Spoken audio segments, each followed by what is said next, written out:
sekolah rakyat ini nanti kan brandingnya itu kan harapannya nanti siswa ini akan bisa menjadi pemimpin yang berkarakter ya, yang dengan pendidikan yang dengan kualitas yang luar biasa ya, yang sudah disiapkan oleh negara. Intinya yang penting anak ini dari keluarga miskin dan miskin ekstrim dan juga tidak termasuk di data Dapodik ya. Dibilang susah ya susah, dibilang gampang ya gampang ya Mbak ya. Tapi kalau dengan tekad yang kuat ya, dengan niat yang baik ya, insya Allah pasti ada jalan ya. Yang mana memang kita harus bisa selalu mensosialisasikan apa sih sekolah rakyat itu dan bagaimana sih kurikulumnya di dalamnya supaya ke depan ya dengan kita yang orang miskin atau miskin ekstrim ini nanti setidaknya nanti kesejahteraannya itu bisa terangkat.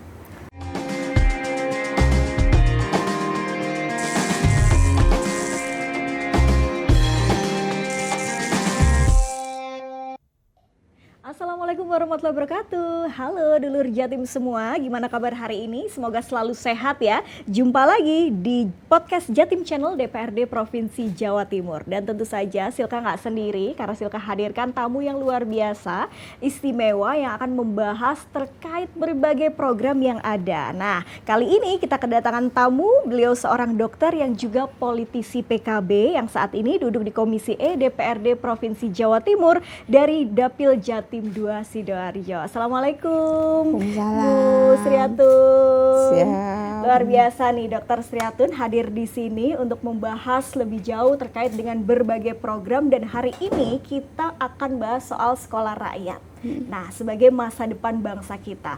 Tapi juga informasi juga nih untuk dulur Jatim semua ya, kalau beliau ini di Komisi E membidangi pendidikan, kesehatan, kemudian pemberdayaan masyarakat, perempuan, perlindungan anak, dan lain sebagainya. Jadi memang udah concern sekali, apalagi dengan background seorang dokter, sudah banyak melakukan giat-giat yang berkait dengan pelayanan masyarakat, khususnya di bidang kesehatan juga. Dan hari ini kita akan bahas soal sekolah rakyat. Nah, dokter, kalau kita bicara pendidikan ya, ini kan kita bicara harapan, gimana kita anak-anak didik itu diharapkan menjadi masa depan bangsa, dan kemudian salah satu program Presiden Prabowo juga sekolah rakyat. Nah, ini secara filosofi atau Dokter Sriatun sendiri melihatnya seperti apa sih sekolah rakyat ini? Iya, jadi sekolah rakyat itu yang memang merupakan cita-cita ya dari Bapak Presiden Prabowo, karena kepingin mengentaskan kemiskinan yang ada di Indonesia. Untuk saat ini survei itu mengatakan bahwasannya memang 64,4% itu banyak sekali masyarakat dari orang tua yang dari keluarga miskin, itu nanti pastinya ke depan generasi penerusnya pun juga akan merasakan kemiskinan juga. Dan juga di situ selain dikarenakan juga karena kemiskinan yang relatif meningkat ya, dan juga angka putus sekolah itu juga lumayan tinggi saat ini ya, terutama di tahun 2025-2026 ini lumayan tinggi angka putus sekolah. Angka putus sekolah itu bisa dikarenakan dengan adanya budaya ataupun juga tuntutan. Jadi kadang ada di daerah itu, beberapa daerah di situ nanti anak, terutama ini kaum perempuan ya, itu masih ada di daerah tertentu itu ya.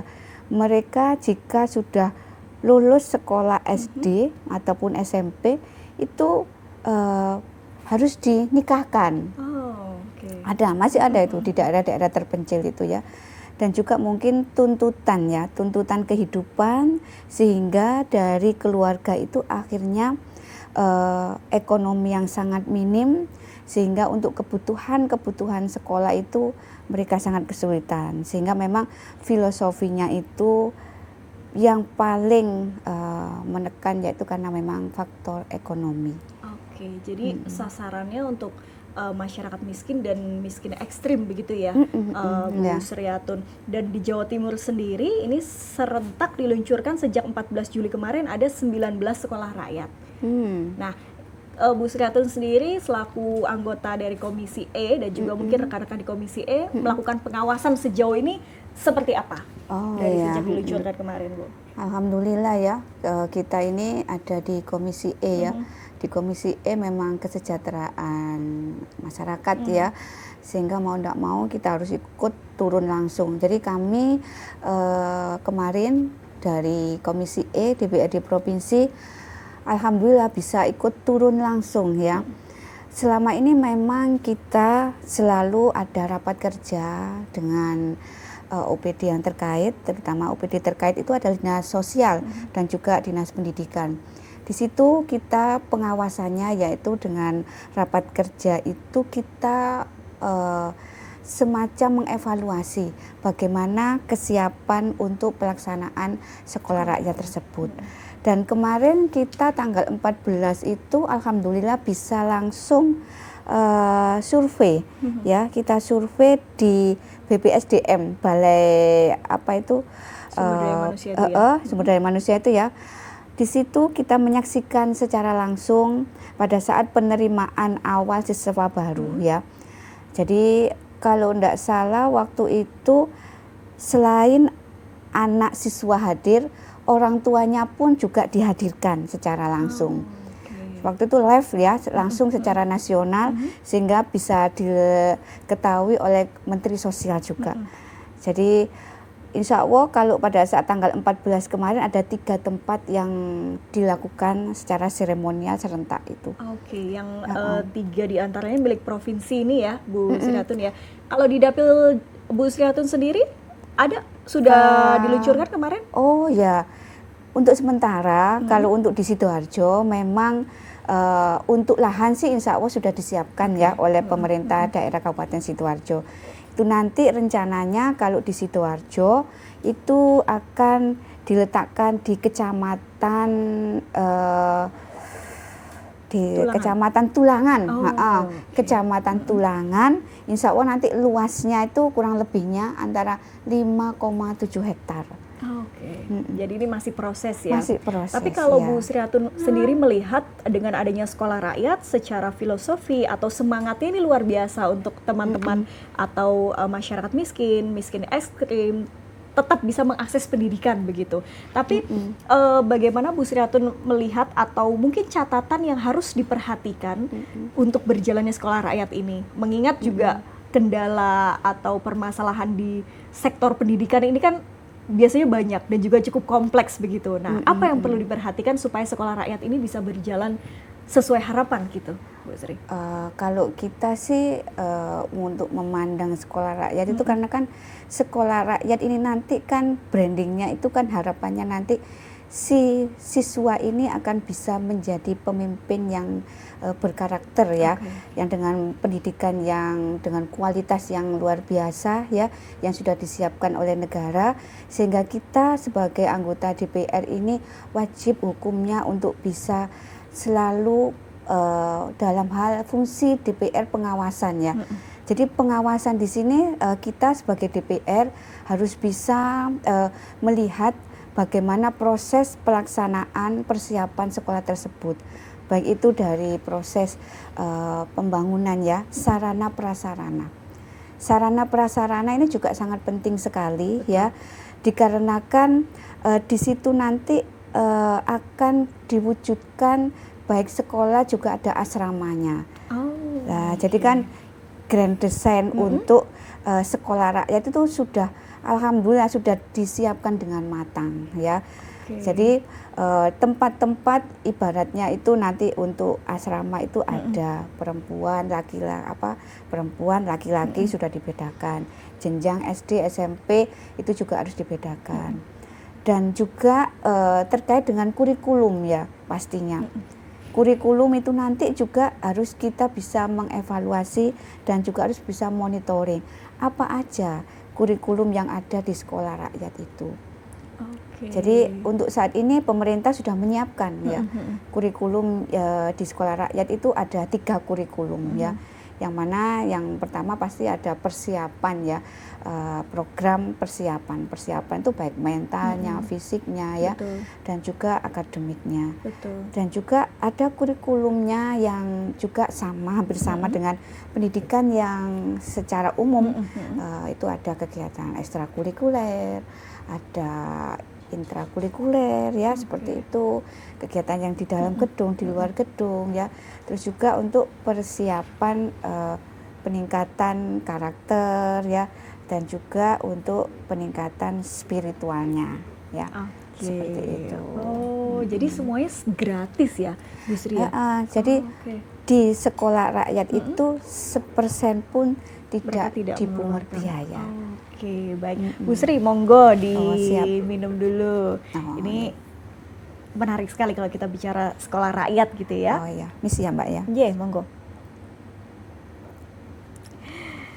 Emang kalau kita bicara sekolah rakyat, bagaimana menciptakan masa depan bangsa ini, PR kita masih banyak ya Bu Sri. Nah, ini salah satunya menjadi program unggulan Presiden Prabowo juga, sekolah rakyat ini yang saat ini 19 di Jawa Timur. Artinya ini nanti tidak dipungut biaya sama sekali. Kemudian kalau sekolah biasa itu SDN itu bukannya juga gratis ya Bu Sri? Oh, tapi ini yang kemudian menyasar miskin ekstrim atau bagaimana? Ya, jadi kalau untuk sekolah umum negeri itu negeri ya, selama ini kan memang itu gratis ya. Tetapi pastinya itu nanti masih ada sedikit biaya sih Mbak, terkait sama kayak bukunya, seragamnya. Itu kalau sekolah yang secara umum negeri itu masih bisa dipenuhi oleh orang tua dari murid tersebut. Tetapi kalau sekolah rakyat itu insya Allah semua fasilitas itu sudah ditanggung negara. Jadi mulai dari peralatan tubuh ya, mulai seragam ya, terus juga sepatu, semuanya. Baik itu peralatan mandi, karena kan di asrama ya Mbak ya, di asrama, sehingga peralatan mandi pun semua disiapkan. Nggak ada yang ini ya, iya. Terus juga buku disiapkan, dan juga insya Allah masing-masing itu juga disiapkan laptop pada saat kegiatan loh ya, pada saat berkegiatan sekolah. Untuk pembelajaran itu ya. Untuk pembelajaran Kalau di Sidoarjo, contoh misalnya nanti Bu Sri, artinya ini yang bisa mengakses masyarakat Sidoarjo aja ya? Jadi setiap kabupaten sesuai dengan lokasinya begitu ya? Iya, jadi harapannya kan memang kurang lebih ada, kalau di Jawa Timur ya, itu ada 48 kabupaten kota yang akan menyiapkan sekolah rakyat tersebut. Sehingga karena di Provinsi Jawa Timur itu ada 38 kabupaten kota ya, sisanya itu baru dibantu oleh pemerintah provinsi. Oh, lantas biasanya kan dalam satu kabupaten misalnya ya Bu Sri, ini kan juga jaraknya lumayan jauh gitu ya. Gimana nanti mungkin kesiapan bahwa mereka masuk asrama otomatis harus mungkin berpisah dengan orang tuanya, walaupun mungkin tidak beda kota gitu ya, tapi kan dengan jarak misalnya antar kecamatan yang berbeda atau antar desa yang mungkin aksesnya juga mereka membutuhkan waktu. Nah ini bagaimana pertimbangannya atau konsepnya? Jadi konsepnya bahwasanya memang tidak menutup kemungkinan ya, di dalam satu kabupaten itu kan memang ada beberapa kecamatan, jaraknya juga agak jauh ya. Di situ karena memang sistemnya dibikin boarding school ya, jadi semacam kayak asrama gitu ya. Jadi nanti mahasiswa ini nanti akan mengikuti kegiatan selama kurang lebih sepekan itu memang harus bermalam. Karena nanti pagi dia sekolahnya seperti kurikulum pada umumnya nasional, nanti malamnya itu pasti ada semacam pendidikan spiritualnya, untuk karakternya, dan juga untuk rasa pendidikan terkait dengan kecintaan tanah air ya, itu pastinya nanti akan diberikan. Bu Sri, di kloter 1 kemarin setidaknya di Jatim ini sekolah rakyat ada 1.183 siswa. Bu Sri melihat apakah memang sudah tepat sasaran anak-anaknya, atau mungkin ada catatan tertentu yang dilihat dari Komisi E sendiri? Oh, kalau kita kemarin Komisi E sudah rapat ya dengan Dinas Sosial dan juga dengan Dinas Pendidikan bahwa disampaikan data itu sudah sesuai.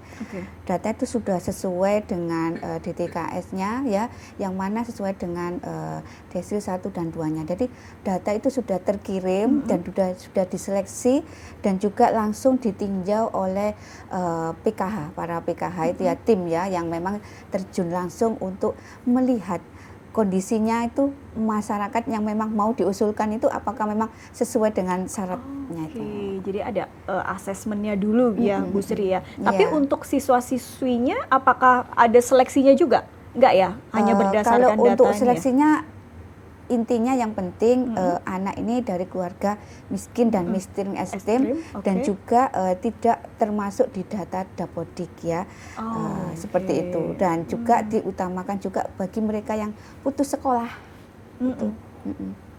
Ini menarik. Sekolah rakyat nantinya gratis mulai pendidikan, biaya makan, asrama, sekolah gitu ya, dan dengan sistem boarding school ini kemudian juga mungkin ini bisa menjadi pendidikan karakter juga. Tapi Bu Sri nanti karena ini grand design-nya kita lihat ini luar biasa sekali kan untuk teman-teman atau mungkin masyarakat miskin ini bisa mengakses pendidikan yang inklusif, yang eksklusif juga gitu, dengan tadi diberikan laptop, boarding school. Nah, bagaimana menyiasati dengan tadi misalnya pada akhirnya nanti pada perjalanannya tidak tepat sasaran atau mungkin ada kendala-kendala yang harus kita mitigasi dari saat ini gitu Bu Sri?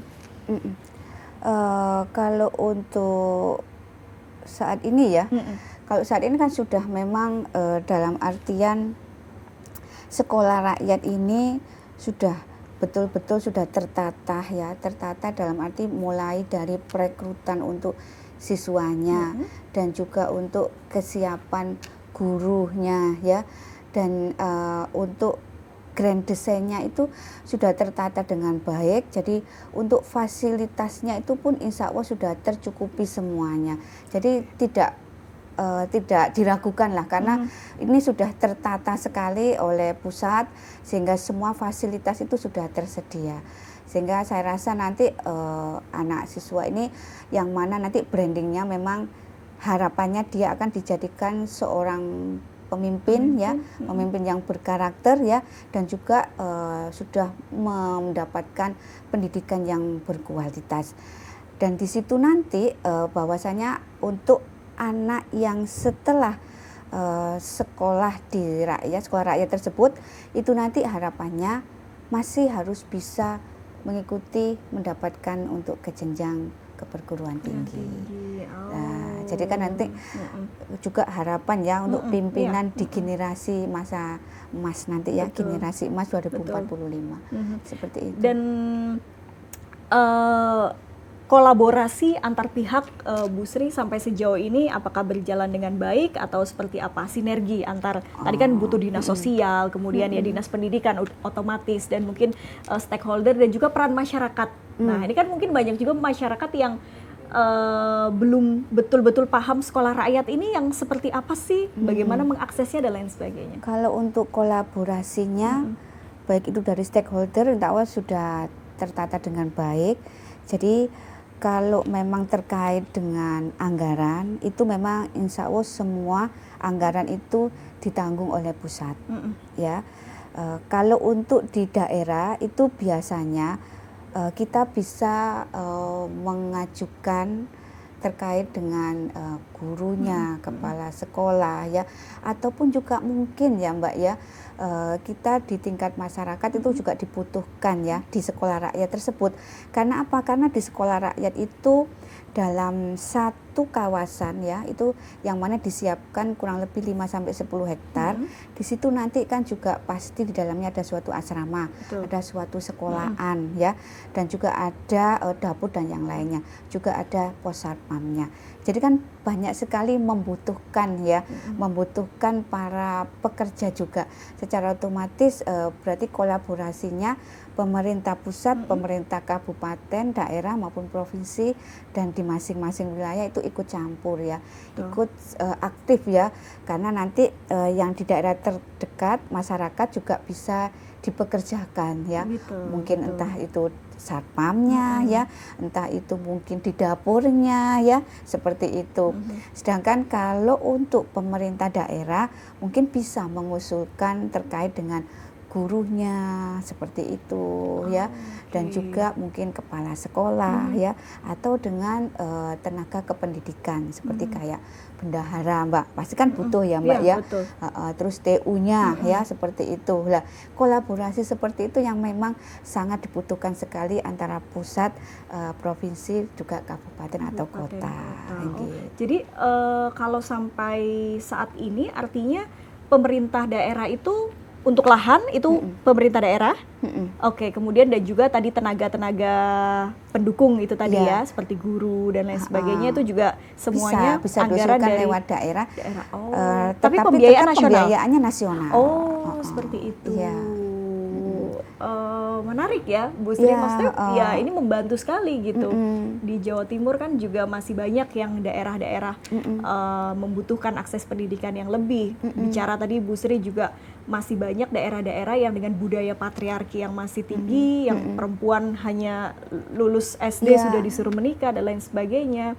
Nah, otomatis kan ini juga PR Bu Sri, mengajak mereka yang mungkin sudah berada pada budaya itu, ini kan kadang agak susah untuk diajak. Nah, ini gimana kalau Bu Sri melihat? Kalau kita melihat memang ya dibilang susah ya susah, dibilang gampang ya gampang ya Mbak ya. Tapi kalau dengan tekad yang kuat ya, dengan niat yang baik ya, insya Allah pasti ada jalan ya.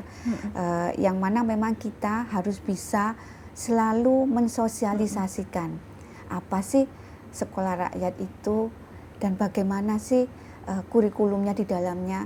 Nah, kalau kita dari pusat, terus provinsi, terus juga kabupaten kota selalu sering memberikan sosialisasi tersebut, insya Allah masyarakat akan bisa memahami. Dan tugasnya ini pemerintah daerah, kabupaten atau kota itu memang harus bisa menyampaikan ke tingkat baik itu camat, tingkat desa, itu membantu untuk mensosialisasikan terkait dengan sekolah rakyat.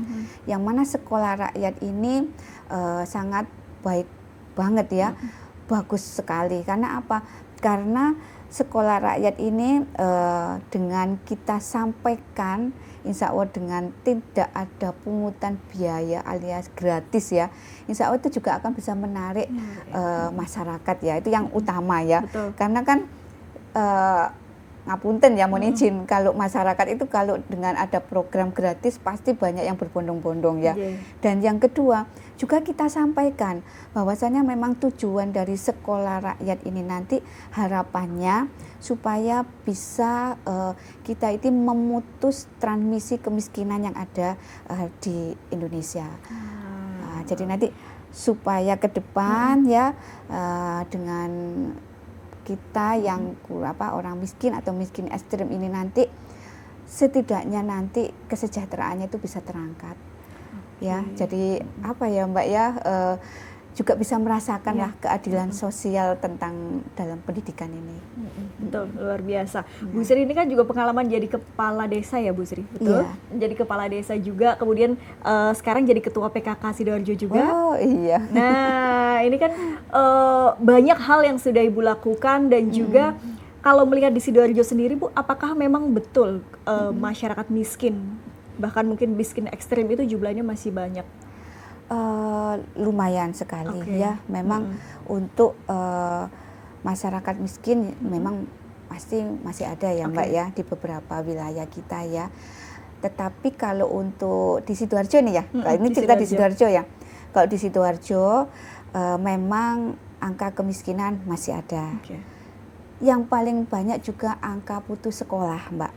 Ini banyak juga ya di Sidoarjo. Karena angka putus sekolah ini bukan hanya terkait ekonominya ya, tetapi juga bisa dikarenakan karena lingkungan.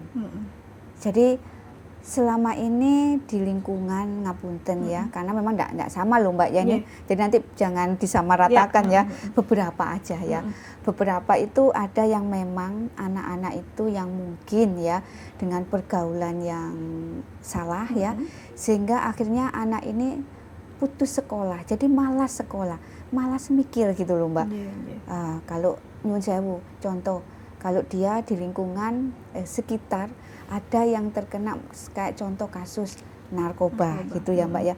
Karena kasus narkoba saat ini nyuwun sewu tidak hanya pada orang dewasa, tapi yang banyak diserang sekarang ada anak remaja, terutama anak-anak sekolah. Nah, dari beberapa angka putus sekolah ini juga besar sekali ya. Ada kurang lebih 38 sekian persen lah Mbak. Itu banyak yang putus sekolah pada saat di SMA. Nah, kalau di Sidoarjo kemarin alhamdulillah kita punya program untuk bisa membantu masyarakat miskin atau miskin ekstrim ya, sehingga diberikan beasiswa Mbak. Programnya yang di Sidoarjo. Ada beasiswa baik itu untuk perguruan tinggi dan juga untuk SMP dan SMA. Oh, ini berbeda dengan KIPK itu ya? Iya, iya. Oke, jadi memang dari Pemda Sidoarjo sendiri sudah disiapkan untuk beasiswa itu. Luar biasa. Harapannya nanti 200 Mbak. 200 anak yang akan nanti diberikan beasiswa. Itu termasuk anak-anak yang tadi putus sekolah tadi ya, iya, Bu Sri. Tapi kalau sekolah rakyat ini, misalnya ada anak-anak yang putus sekolah, tapi mungkin secara ekonomi tidak masuk dalam kategori miskin ekstrim misalnya, itu bisa juga atau memang harus? Memang bisa harus juga dimasukkan. Iya. Oke. Karena kan dia putus sekolah ya Mbak ya. Karena banyak putus sekolah kan tadi faktornya kan banyak juga. Betul. Itu juga dipertimbangkan. Akan dibantu kok pastinya. Tapi untuk target kalau Sidoarjo sendiri target rampung bisa menerima siswa baru kapan Bu Sri? Kalau untuk Sidoarjo mohon izin untuk sementara ini kita masih hanya menyiapkan lahan ya Mbak ya. Lahan di Tulangan yang kurang lebih 5,7 hektar. Jadi nanti baru kita di tahun berikutnya mungkin Mbak ya, di tahun 2026 mudah-mudahan nanti bisa langsung berkolaborasi dengan pusat sehingga bisa kita bangun untuk sekolah rakyat tersebut, karena memang pendanaannya langsung dari pusat. Seperti itu ya. Tapi kalau yang ada memang beberapa Mbak itu di kabupaten kota kurang lebih 45 lah ya, itu insya Allah nanti bisa disiapkan dengan melalui balai latihan kerja yang ada di masing-masing kabupaten. Jadi kerjasama dengan BLK itu ya? Iya, karena kan banyak sekali di kabupaten kota itu yang sudah memiliki balai latihan kerja Mbak. Betul. Ya, mungkin kalau memang lahan yang tidak mencukupi bisa juga digunakan gedung balai latihan kerja tersebut. Kemudian ini kan tingkat SD, SMP, SMA begitu ya, Bu Sri, dan juga sekarang ini lagi dicanangkan rencananya wajib belajar 13 tahun. Yang Menteri kemarin sempat ini wacana yang kemudian nanti akan digodok Mendikdasmen untuk supaya 13 tahun wajib belajar. Nah, apakah kemudian nanti lulusan-lulusan dari sekolah rakyat ini masih tetap akan diberikan kemudahan akses misalnya untuk ke jenjang perguruan tinggi dan lain sebagainya, Bu Sri? Insya Allah pemerintah ya, pemerintah pusat apalagi Pak Presiden ya sudah sangat menyiapkan sekali, karena beliau cita-citanya luar biasa ya, kepingin masyarakatnya semuanya bisa mendapatkan kesejahteraan. Jadi nanti insya Allah harapan dan tujuan dengan adanya sekolah rakyat ini nantinya beliau berkeinginan untuk bisa anak ini bisa memasuki jenjang ke perguruan tinggi. Dan kalau tidak salah kemarin sempat Mbak launching beasiswa untuk perguruan tinggi di beberapa daerah ya, itu sudah diberikan. Dan nanti juga harapannya anak-anak yang lulus dari sekolah rakyat ini nanti mungkin bisa dimasukkan, dipekerjakan ya Mbak ya, di program-program pemerintah pusat ya. Contoh kita kan juga ada ini Mbak, program makanan bergizi gratis ya. Nah itu nanti kan mungkin bisa dimasukkan di dalamnya, diikut perankan ya Mbak ya. Setelah itu juga ada program lagi Mbak yang utama yang pemerintah punya, yaitu program untuk pembenahan rumah rakyat yang memang nyun sewu RTRH, rumah tidak layak huni. Nah, itu nanti kan bisa diikut sertakan Mbak di dalamnya situ, sehingga ikut bekerja ya, baik itu entah nanti mungkin dari motivasinya, inovasinya, ataupun juga tenaganya dan yang lainnya, seperti itu sih Mbak. Oke, Bu Sri, ini kan kalau kita lihat di masyarakat sendiri dengan munculnya sekolah rakyat secara program kemudian grand design ini sangat bagus sekali gitu. Kita juga mengharapkan ini berjalan. Tapi juga ada masyarakat yang kemudian berpikir kenapa harus membuat sekolah rakyat, sekolah Garuda, sekolah-sekolah baru itu, tapi tidak kemudian lebih baik membenahi yang sudah ada. Nah kan banyak ya komentar-komentar mungkin masyarakat yang masih berpikir seperti itu. Nah kalau Bu Sri sendiri melihatnya seperti apa? Kalau sekolah rakyat ini kan memang sudah di branding ya Mbak ya.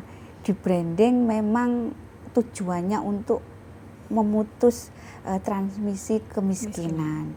Nah, sehingga akhirnya mereka ini diwajibkan ya untuk bisa tinggal di asrama ya. Kalau sudah tinggal di asrama itu nanti pastinya ya Mbak ya, itu nanti pembentukan karakter ya, itu nanti pasti akan ditekan sekali supaya nantinya hasil akhirnya ini nanti sekolah rakyat ini nanti bisa membantu masyarakat yang miskin ekstrim, yang miskin ini nanti dia bisa merasakan bahwasanya memang tidak ada pungutan biaya sama sekali ya. Intinya di situ ya.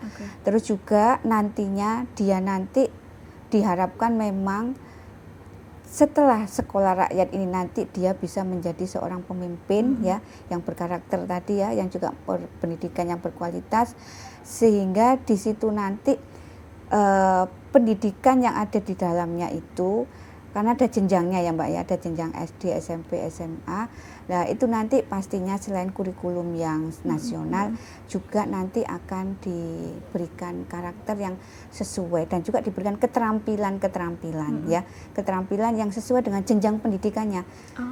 Jadi dibekali keterampilan sehingga nanti pun si anak ini nanti bisa berwirausaha juga nantinya ya, dibekali supaya ke depan nantinya dia itu sudah tidak akan menjadi miskin ya, karena dari survei itu menyampaikan bahwasanya orang tua miskin dijamin ke depannya itu nanti akan juga generasinya akan juga miskin. Jadi pemerintah ingin memutus transmisi tersebut ya. Makanya sangat diharapkan anak ini nanti sekolahnya jadi tidak pulang, jadi di asrama tinggal di situ kurang lebih antara 5 sampai 7 hari ya. Dalam artian mungkin sewaktu bisa diizinkan untuk bisa pulang ya Mbak ya, untuk ketemu dengan keluarga, tetapi nanti harus kembali lagi mengikuti itu ya, seperti itu sih.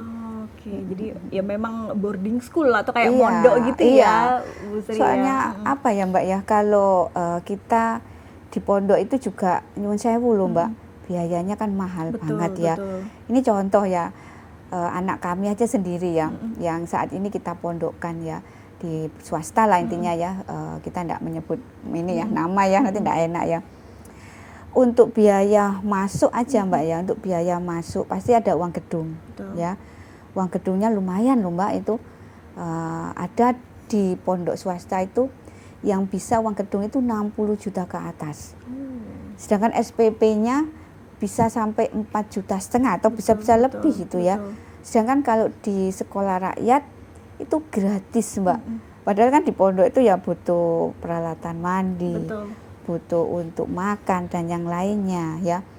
Kalau di sana dapur sudah disiapkan Mbak, bahan-bahannya juga sudah disiapkan oleh pemerintah ya.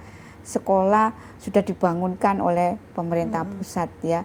Jadi insya Allah inilah yang enak lah, maksudnya saya yakin, saya percaya untuk misi ini sangat luar biasa ya. Tapi apa tidak kemudian nanti menjadikan anak-anak ini apa ya, serba ketergantungan karena semuanya sudah disediakan gitu Bu Sri? Insya Allah enggak ya Mbak ya. Karena diberikan pendidikan karakter ya.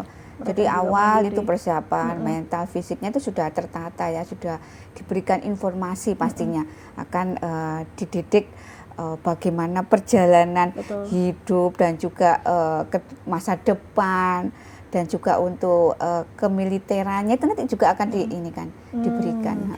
Kalau di Jatim sendiri dari 19 ini tingkat apa Bu? SD aja atau kalau di Jatim ini ada tingkat SD, yang sudah ada? SMP, SMA. Tetapi untuk saat ini loh Mbak ya, untuk yang sudah memenuhi targetnya itu di jenjang SMP sama SMA untuk saat ini ya Mbak ya. Kemarin saya pada saat hadir di BPSDM Malang itu ya, itu anak SMA loh Mbak ya, anak SMA-nya itu ada kurang lebih 75 siswa Mbak, sama SMP-nya Mbak. Dan waktu itu Mbak, pada saat saya hadir di sana itu sebelum mereka masuk ya Mbak ya, sebelum mereka masuk itu ada tes kesehatannya loh Mbak. Nah ini juga ngirus-ngirus ya, maksudnya itu program dari pemerintah yang pemeriksaan gratis untuk anak usia 7 sampai 17 tahun. Itu kan hadiah ulang tahun dari Bapak Presiden kan itu kan. Nah, jadi nanti sebelum anak ini masuk dicek kesehatan, Mbak. Cek kesehatan itu contoh ya Mbak ya, tinggi badan, berat badan, dan juga mata. Apakah anak ini nanti harus pakai kacamata atau enggak ya. Terus untuk tes telinga dan mulut kariesnya atau enggak ya, giginya ya. Jika nanti anak ini misalnya dengan tes itu hasilnya ternyata ada diagnosa mengarah ke suatu penyakit, itu nanti tidak diputus loh Mbak ya, tidak diberhentikan, tidak di stop, bukan berarti tidak boleh untuk masuk di dalam sekolah rakyat, enggak. Jadi masih diperbolehkan Mbak, diistirahatkan dulu, diobatkan dulu, baru nanti akan dilanjutkan kembali. Jadi memang sebetulnya sudah serba tertata sekali ya. Tertata sekali Mbak. Ya. Tapi kalau ini seperti tadi di BPSDM gitu, untuk asramanya berarti di mana? BPSDM itu ada Mbak. Asrama juga? Iya. Jadi kemarin kita langsung melihat itu ya, asramanya itu satu ruangan ya Mbak ya, itu satu ruangan ada kurang lebih Mbak ya, itu 8 siswa. Tempat tidurnya nyaman loh Mbak. Tempat tidurnya yang tingkat itu ada bawah atas itu ya. Terus kamar mandinya juga di dalam situ ya. Tempat makannya ada sendiri. Tempat untuk laboratnya ada sendiri. Jadi sudah tertata sekali. Dan ini ya tidak ada keluhan dari misalnya dinas terkait untuk mengajak siswa, misalnya kebanyakan kan masyarakat yang putus sekolah ini mungkin kebanyakan karena harus bekerja. Nah, sedangkan misalnya masuk sekolah rakyat, mungkin orang tuanya keberatan karena nanti siapa yang harus membantu dan lain sebagainya. Itu nggak ada kendala-kendala seperti itu ya Bu Sri? Insya Allah selama ini belum ada sih Mbak ya. Yang mudah-mudahan tidak ada loh Mbak ya. Karena sudah terjamin. Jadi ibaratnya itu anak sudah terjamin, tidak ada biaya, tinggal orang tua ini hanya memikirkan untuk keluarganya yang lainnya. Misal dalam suatu keluarga ada anak 2 ya Mbak ya, yang satunya mungkin karena putus sekolah dititipkan di sekolah rakyat ya, di SR tadi ya. Berarti orang tua hanya keluarga memikirkan yang di rumah aja. Jadi yang di sini sudah difokuskan, dititipkan untuk di SR ini, didoakan aja ya Mbak ya, didoakan supaya anak ini kerasan ya, dan juga bisa mengikuti pendidikannya sampai selesai, seperti itu sih. Wah ini menarik sekali. Tapi hal lain juga Bu Sri, mungkin menjadi apa ya, bahan catatan juga bahwa sistem boarding school ini kan juga kemungkinan nanti akan kompleks pengelolaannya. Otomatis dengan berbagai karakter siswa, kemudian juga sumber daya manusianya, guru-gurunya, dan sekarang kan di dunia pendidikan banyak sekali permasalahan seperti bullying di tingkat sekolah dan lain sebagainya. Otomatis ini kan perlu diantisipasi juga Bu Sri. Nah ini apakah ada perbincangan juga terkait dengan hal-hal yang mungkin teknis tapi ini juga penting untuk kita perhatikan gitu? Iya, memang saat ini kan bullying itu pasti ada ya, dari zaman dulu banyak ada Mbak ya. Kalau bahasa kita Jawanya itu kan gojlokan itu ya.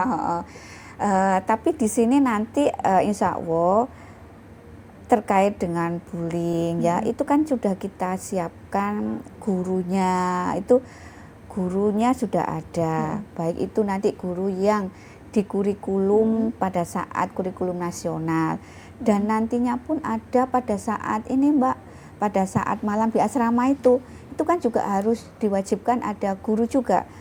Ya, jadi itu nanti akan mendampingi. Nah, makanya pemerintah itu merekrut guru yang memang dia itu nanti siap dan mau untuk tinggal di dalam asrama tersebut. Seperti itu. Jadi tidak hanya guru ini hanya pada saat mengajar di pagi aja, tetapi nanti ada guru yang memang diwajibkan untuk bisa tinggal di asrama tersebut. Jadi insya Allah pasti aman, pasti Mbak. aman ya. Jadi memang usah sudah khawatir. Dipikirkan betul begitu sekolah rakyat ini. Dan jika memang sekolah rakyat ini berhasil nantinya optimal sesuai dengan harapan, kalau Bu Sri sendiri melihat wajah pendidikan kita atau anak-anak kita, generasi emas kita 10-20 tahun mendatang ini seperti apa, Bu? Wah, kalau sekolah rakyat ini berhasil ya Mbak ya, ya kita berdoa mudah-mudahan berhasil ya, karena manfaatnya luar biasa.